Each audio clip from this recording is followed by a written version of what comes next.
Good morning. Welcome to March. I am so excited. As you can see, I am in the middle of still getting ready. Face is not done. Hair has not been fully fluffed, but I was too excited about this pretty good coffee. Well, actually, it's tea, and the word that God has given me to share with you all. So if you are ready, grab your coffee or your tea and get your word, and let's get started.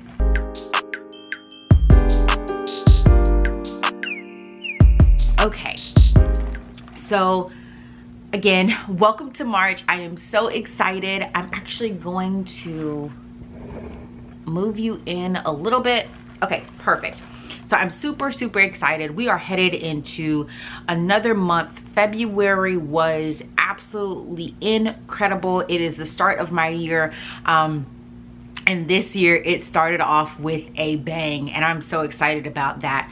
And that's honestly not to say that everything that happened in February felt good or would have been considered good by other people. But I have come to this place and to this realization that everything that is happening around me has the potential for good, because all things work together. That's what the word says. All things work together for the good of those who love God, right? And I absolutely positively love him. But more importantly, I am pursuing him. And I have been in this season of really studying obedience and studying worship and studying submission. And in that study, there have been some crazy revelations for me, which made what was happening in February that much more sweeter, but also helped me to weather the things that were not so sweet. So again, I'm excited about March because I believe that February was a pivotal month for me. January is a pivotal month for me.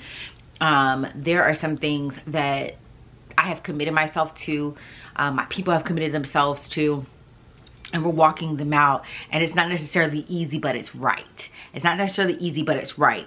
But what I wanted to do today, based off of all of that has happened in March, and some things that God has charged me to do, and things that I've told you guys, like, hey, I'm committing to my yes. But I'm not only committing to the yes, like the saying the yes, I'm committing to the work of the yes. So in this season, you're going to find that I'm going to be doing more of what I know that God is telling me to do, because I really and truly believe that my life has to be exemplary of him.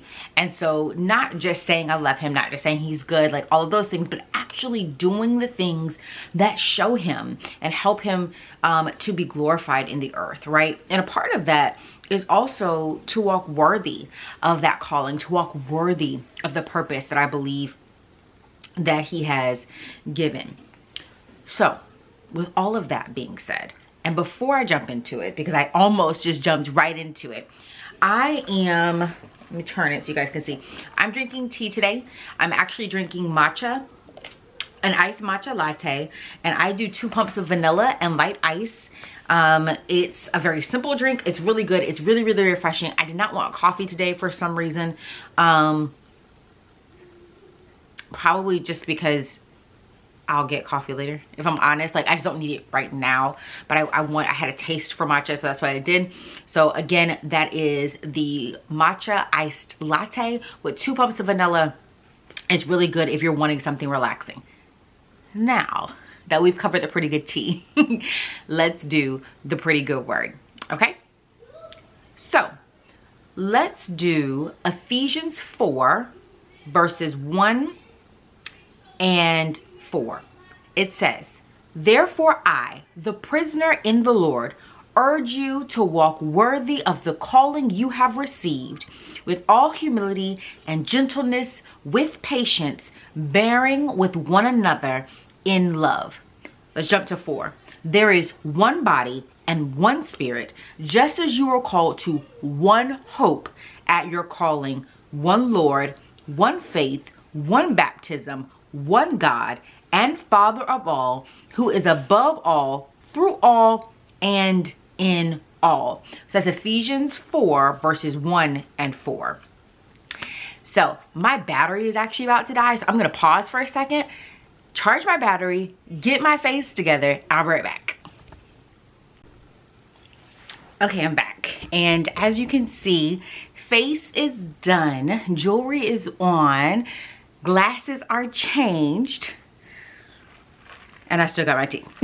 And I think where we left off is Ephesians 4 verses 1 and 4. Okay, so I'm not gonna read it again, but I'm gonna jump right into it because who knows what this camera finna do. And I actually do have a couple of other things that I'm supposed to be doing today, hence the entire look. We're gonna be doing a couple of interviews and things. It's gonna be dope, but I'm rambling. Y'all ready? Ephesians 4 verse 1 and 4. And what I really loved about this is, again, there were a lot of things that made January and February really special for me, especially February. And as I leaned into what I was learning about obedience and submission and elevation and acceleration, there was also this understanding that there are going to be things and people that are going to try you. They're absolutely positively going to try you. And not just things and other people, but your own flesh, your own way, right? The way that you do things, the way that you move, you're going to have to adjust it if you're going to enter into the next chapter. And what I loved about this is it says, I'm a prisoner of the Lord, as in I am captured by him. I am held apart by him. I am moved away from where I was and my former mentality, the things I used to do. And now I have been put in this place by him and held there, set apart. New mentality, new season, new opportunities, new ways to move. I am a prisoner in the Lord. And it says, I'm urging you to walk worthy of the call that you have received, with all the humility and gentleness, with patience, bearing with one another in love. This is so key because January and February are done. They kind of set the tone for the year. There's a lot of things that have changed for a lot of us. A lot of us have really embraced this idea that where we were in 2021, that's done. We're moving in a whole different type of way now. But to do that, you also still have to walk worthy of your call. So what is your purpose? What is it that God has set you apart to do? Are you worthy of that setting apart? Because the setting apart is also the elevation. It's also saying, hey, I have created and equipped this person for something special. And so it requires you to take on also the responsibility of walking worthy in it. That means you're going to have to be humble, because there are going to be some new opportunities and new doors that are opening that are going to blow your mind, and they're going to blow the minds of the people around you that was plotting against you. They're going to blow the minds of the people that are even cheering you on. They're going to blow your mind, but you have to remain in this place of humility. Now, y'all, I'm not talking about this fake, like, oh, blessings be unto God, it is all him, because yes, it is all him. And quite frankly, you don't have to say that, because duh. But we gonna, be good. But I mean like real humbleness, like actually living a life that shows it's not about me, it's about him. And so yes, these opportunities are being presented to me, and yes, he's giving me the yes to pursue them, but I'm doing them for his glory. It's not for personal applause, it's for God's elevation. Right? It's not about me being seen. It's about him being heard. That is moving with all humility. And then gentleness. So the way that you're approaching these things and these people and these opportunities, and even the tearing away of some opportunities, people, and relationship, are you handling it with care? Or are you being callous and just being like, it's whatever, I'm done, he's moved me, it's good, they can do whatever? Are you handling it with care? Are you being careful about how you're saying things? How you're communicating that this is now no longer a season that serves you? How are you doing that? Are you loving people well? That's the thing.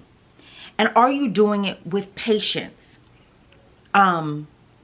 Everybody's timetable is not your timetable. Everybody's thought process is not your thought process.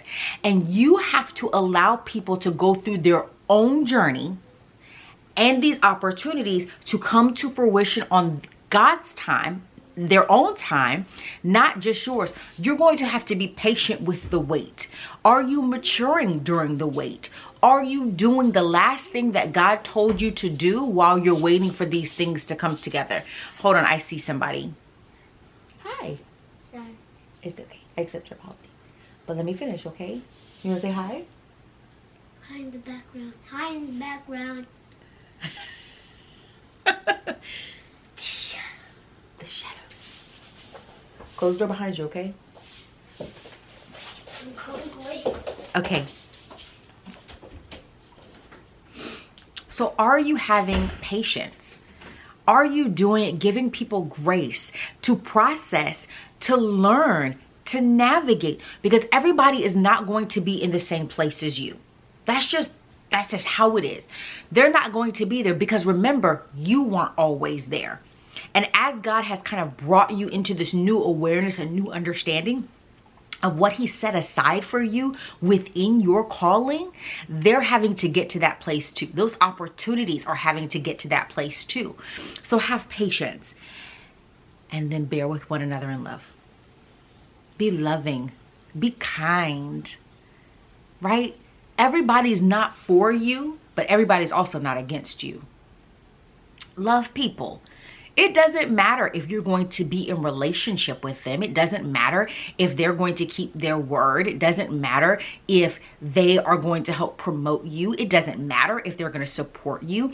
It doesn't matter if they're going to talk trash about you. Are you bearing with them in love? Like, are you dealing with them in love? Are you moving with them in love? Now, you don't answer to anyone else, or for anyone else. So how does that work? Hold on one second. Evie just got here. So you were having a lot of moments. Hold on one second. Okay, so Evie's here, so she may or may not pop in, so I'm gonna go as quickly as I can. But we left off with bearing with one another in love, right? So are you dealing with them in love regardless of what other people are doing? Are you doing and being who God has called you to be? The top of the verse says, I am urging you to walk worthy of the call you have received. If you are responding and dealing with people the way they deal with you, you are not walking worthy of your calling or your purpose in life. You are not to be dictated by other people's actions. Your actions should not be dictated by other people's actions. I left out that word. I apologize. So that's really important because even in verse 3, it says, making every effort to keep the unity of the Spirit through the bond of peace. You're going to have to do everything you can to make sure that it is a unified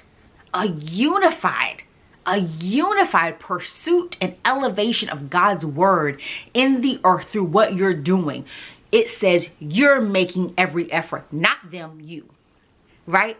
And so you have to focus on your own acts. What do you have control over so that there is peace?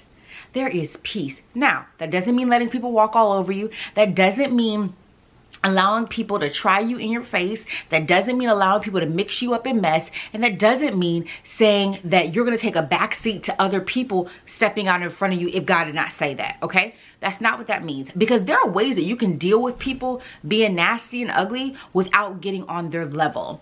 There are relationships, literally, and I said this, there are relationships that ended for me in February that I tried desperately to save, I tried desperately to maintain, and God had already told me last year, we're done, that's over, let it go, let it go. And he had to remind you, I have put you into a place where we're not going backwards. It's all gas, no brakes from here. And they can't go with you. They're a dead weight. Allow them to remove themselves. And so that's what I had to do. I had to embrace it, but I still had to be humble because I knew that there were opportunities that were coming up that could have blessed them and I could have thrown it in their face, but I did not do that. I had to be patient with them getting to the place where they could say what they needed to say and be done. I had to handle it with care and not respond in a way that I felt in my flesh, but that God did not tell me to respond in. And I had to do everything in love. You will never hear me talking crazy about anyone or anything that they have done to me, ever. It's not going to happen, because it does not present a unified front for Christ, and it does me no good.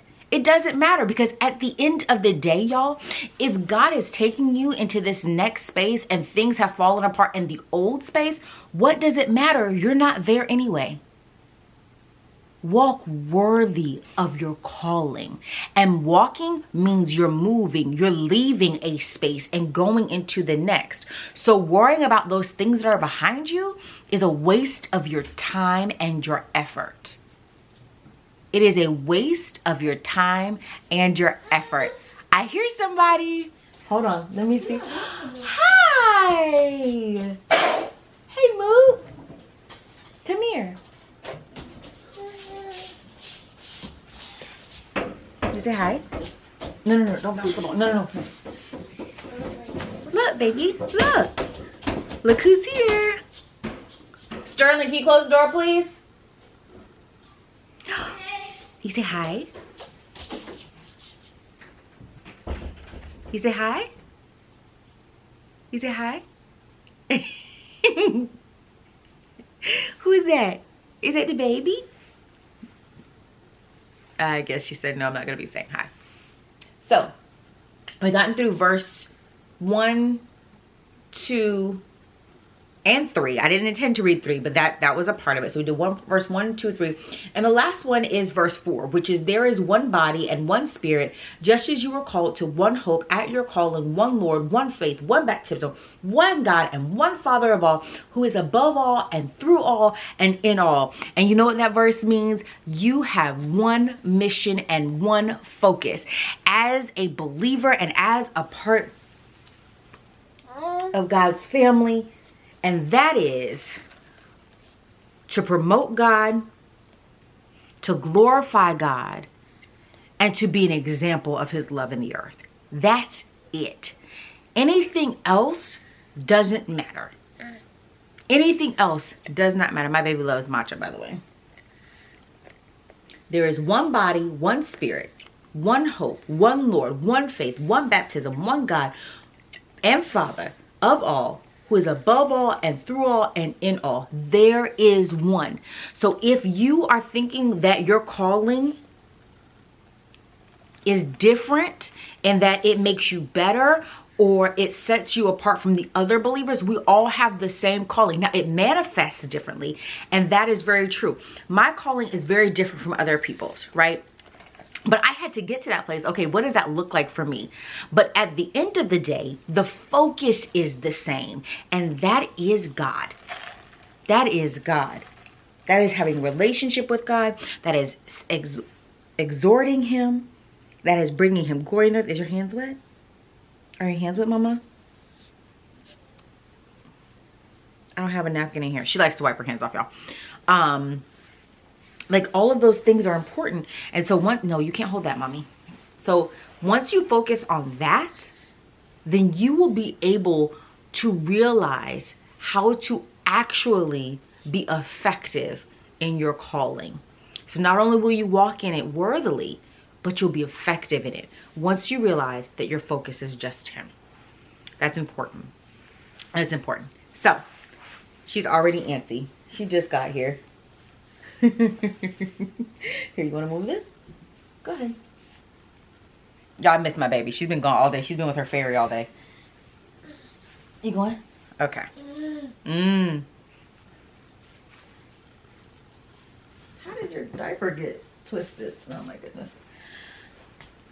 Okay, so I want you to hold on to Ephesians 4 verses 1 through 6. Y'all, I messed it up completely in the beginning. I didn't realize I had read all the way through 6. So Ephesians 4 verses 1 through 6, that is what we are holding on to for this week. And as we start this month, I hope that it has blessed you the way that it blessed me.